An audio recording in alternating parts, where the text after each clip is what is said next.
पनीर, दाल, nuts जितना भी खाओ वजन नहीं बढ़ता। ये सीक्रेट है। हम लोग जितना भोजन करते हैं ये बहुत ज्यादा एसिडिक है। इसको बैलेंस करने के लिए हमें क्या करना पड़ता है? अल्कलाइन भोजन हमको करना जरूरी है। अल्कलाइन और एसिडिक क्या क्या है इस पर भी ध्यान देना। जितना अनाज खाते हैं वो सब एसिडिक हो जाता है। सब्जी जो खाते हैं वो अल्कलाइन होती है। अल्कलाइन पानी पीना चाहिए आपको रोज। अल्कलाइन पानी कैसे बनाते हैं पता है? 1 लीटर पानी रखो एक जग में, काकड़ी उसमें डाल दो, 4 पीस छोटे छोटे पीस काकड़ी और छोटे छोटे नींबू के 2 पीस उसमें डाल दो और रात भर रह जाए, सुबह वो अल्कलाइन पानी हो जाता है। फिर 1 दिन 1.5 दिन तक उसको हम पी सकते हैं। और कब पीना चाहिए? सुबह उठ के थोड़ा सा पी लेना। फिर भोजन के बाद तुरंत नहीं पीना चाहिए और भोजन से पहले भी नहीं पीना चाहिए। भोजन करने के बाद 2 घंटे बाद उसको थोड़ा और पानी पी लो। इस तरह से करोगे तो हमारे जो रक्त है वो अल्कलाइन होएगा। ब्लड अल्कलाइन होता है तो ब्लड की अच्छा सर्कुलेशन होता है। फिर मगज का दर्द, जोड़ों का दर्द, सिर में दर्द, ये सब आप देखोगे अपने आप दूर होता है। हल्दी खाते हैं हम, हल्दी बहुत आवश्यक है। प्रतिनित्य हल्दी और अदरक, हल्दी अदरक का अचार बनता है ना, वो बच्चों को भी खिलाओ हल्दी, और आप लोग भी सब खाओ। प्रतिनित्य थोड़ा थोड़ा हल्दी और अदरक का सेवन करना चाहिए। हल्दी में एंटीवायरल प्रॉपर्टीज है। वायरल फीवर हो जाता है ना सब लोगों को, कितने दिन देखो फिर क्या क्या टैबलेट खानी पड़ती है। कच्चा हल्दी को थोड़ा नींबू के पानी में रखकर उसको खाने लगोगे, तुम्हें वायरल वगैरह की अटैक से तुम अपने आप को बचा सकते हो। ये सब वायरल अटैक होगा ही नहीं। वायरल जितने भी फीवर वगैरह है उस सब के लिए हल्दी दिव्य औषधि है। हल्दी और अमृत ये दोनों हमें लेना चाहिए। तुलसी और आंवला का जो कॉम्बिनेशन है ये बहुत उत्तम है रोग निरोधक शक्ति के लिए। हम लोग ने ऐसे बता दिया तुलसी का विवाह कर देते हैं। विवाह माने ये नहीं, तुलसी और आंवला को साथ सम्मान करो, उसको शरीर में लेना चाहिए। सिर्फ आरती कर देने से नहीं, तुलसी और आंवला का सेवन करो इस सीजन में। तब क्या होगा, ये सर्दियों में जुकाम के रिलेटेड कोई भी तुम्हें बीमारियां नहीं आए। कई प्रसाद बनते हैं उसके ऊपर तुलसी रखे बिना प्रसाद नहीं बनता बोलते हैं। क्यों?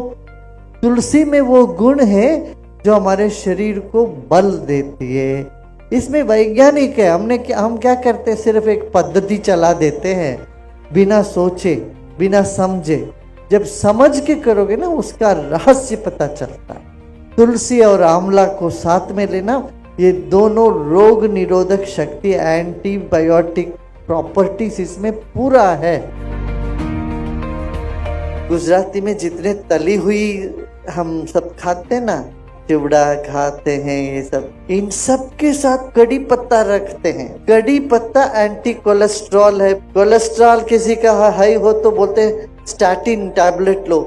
मैं कहता हूँ बिल्कुल नहीं लेना। वो स्टैटिन टैबलेट से फार्मेसी पैसा बनाती है मगर शरीर का कोई आराम नहीं मिलता। अभी इतने साल के बाद अब अमेरिका में लेटेस्ट रिसर्च है, वो बोल रहे हैं स्टैटिन से नुकसान है, कोई लाभ नहीं है। ये तो हमको पहले से पता।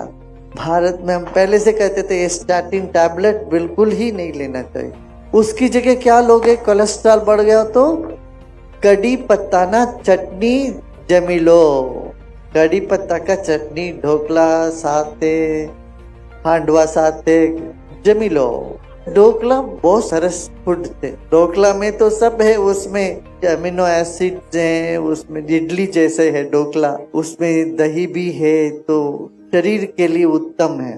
पर मीठा कम खाना चाहिए और सफेद चीनी तो बंद ही कर दो। आप लोग जहाँ भी कुछ करना हो गुड़ का ही उपयोग करना चाहिए या ब्राउन शुगर को उपयोग में लाना चाहिए, तब स्वास्थ्य ठीक रहेगा। देखो सब तली हुई पदार्थ के साथ हम कड़ी पत्ता डालते हैं, क्यों? उससे तली हुई पदार्थों में कोलेस्ट्रॉल होता है और कड़ी पत्ता कोलेस्ट्रॉल को वहीं का वहीं खत्म करती है। इसलिए कड़ी पत्ता का चटनी हम सबको लेना चाहिए। सेजल है ना, सेजल, डांटा जिसको कहते हैं सेजल, ये इतना उत्तम है। आजकल विदेशों में बहुत जोर से चल पड़ा सहजल। इतनी सी बोतल में इतनी सी सहजल पत्ते के पाउडर पुड़िया बहुत महंगी बिक रही है वहाँ, $30-35 बिकती इतनी सी सहजल के पाउडर। वो सरगवो की पत्ता जो है इतना बढ़िया है, आपके ब्लड में जो जो चीज चाहिए वो सब सरब के पत्ता में है। वो सरब को खाना बहुत सबको खाना चाहिए। और सरब को नहीं मिलता तो ऊर्जा टैबलेट बनाए अपना आयुर्वेद में। वो सरग को का ही पत्ता अच्छे से निकाल के ऊर्जा टैबलेट जरूर रखना अपने पास, उससे शक्ति बनती है। हमारे शरीर में कोई भी चीज की कमी हो तो ऊर्जा टैबलेट लो, वो ठीक कर देते। ऊर्जा टैबलेट हर तरह की कमी डिफिशियंसी है, कोई बोलता है कैल्शियम डिफिशियंसी, पोटेशियम डिफिशियंसी, कोई बोलेगा तुम्हें बी का डिफिशियंसी है, डी का डिफिशियंसी, किसी भी तरह का डिफिशियंसी, ये ऊर्जा खा लो, ऊर्जा टैबलेट, तो उससे वो ठीक होने लगेगा। अब घी बनाते हो ना घर में, घी बनाते हो तो सरगवो का पत्ता उसमें डाल देना 2-4, वो भी अच्छा है। ये सब दादी माँ नानी माँ सब करती थी। सरगवो के पत्ते कड़ी पत्ता घी में डालती थी कि नहीं, पहले करते थे वो घी जब बना देते। आजकल हम सब भूल भाल गए वो सब। देखो जो जो जीवन के लिए बहुत आवश्यक है हमने उसको पवित्र माना।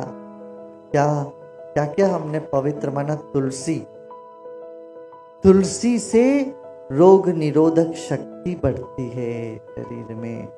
तुलसी हमने पवित्र माना। फिर क्या पवित्र माना हमने? नींबू को बड़ा पवित्र माना। दक्षिण भारत में कोई आते तो उनको पहले नींबू देते हैं हाथ में। नींबू शक्ति का सूचक है, इसलिए देवी मंदिर में आप देखो त्रिशूल के ऊपर एक नींबू रखे रहते हैं। नींबू में शक्ति है, माँ दुर्गा है का निवास है कहते हैं। तुलसी में विष्णु का निवास है। बेलपत्र में, बेल में शिवजी का निवास है। हम एक एक पत्ते को ईश्वर के साथ जोड़ के रखे हैं ताकि वो सारे ईश्वरी तत्व हमारे पौधों में, पत्तों में, फलों में निवास करते हैं। ये बात है, उनका तरंग इन चीजों में होता है। ऐसे जब नर्वस सिस्टम का या पेट का कुछ हो तो बेलपत्र खाते या बेल का फ्रूट खाते हैं। जब फल खाते हो, फल के साथ साथ पूरा सब खाना मत खाओ, फल ही खाना चाहिए, थोड़ी देर छोड़ना चाहिए समय।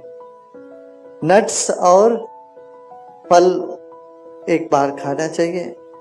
फिर जब पके हुए भोजन करते हो सेपरेट, उस वक्त फल नहीं खाना चाहिए। अब ये विदेशों में क्या करते हैं, भोजन के बाद फल खाते हैं, ये गलत है। आयुर्वेद इसको मानता नहीं है।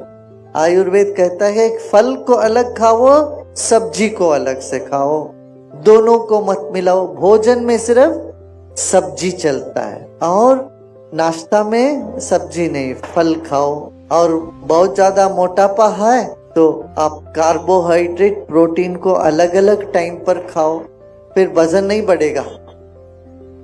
माने एक टाइम दाल खाना चाहिए, दूसरे टाइम रोटी खाना चाहिए। चावल रोटी के साथ दाल नहीं मिलाना, पनीर नहीं मिलाना। पनीर, दाल ये सब प्रोटीन है, नट्स, इसको अलग से खाओगे और चावल अलग से और रोटी अलग से खाओगे तो वजन नहीं बढ़ेगा। जितना भी खाओ वजन नहीं बढ़ता। ये सीक्रेट है। तो इस तरह से भोजन का हम ध्यान दें, फिर हम निरोगी बने रहेंगे। और आरोग्य ही जीवन का सबसे अच्छा धन है। हम सब ये संकल्प लें, घर घर में आयुर्वेद पहुंचे, लोग निरोगी रहे। तो अब हम जो भी हम लोग यूज करते हैं स्नान करने में, ये करने में, सब आयुर्वेद की तरफ मुड़ना चाहिए। देखो शरीर में सबसे बड़ा ऑर्गन है हमारा स्किन। इस पे जितना केमिकल वाली सब हम साबुन वाबुन लगाते हैं, वो केमिकल अंदर धीरे धीरे जाके फिर अपना शरीर में स्वास्थ्य को बिगाड़ देता है। इसलिए हमें लौट के आयुर्वेद पर अपना ध्यान दें, आयुर्वेद की तरफ चलें। शरीर के भीतर बाहर सब आयुर्वेद का ही हम उपयोग करें।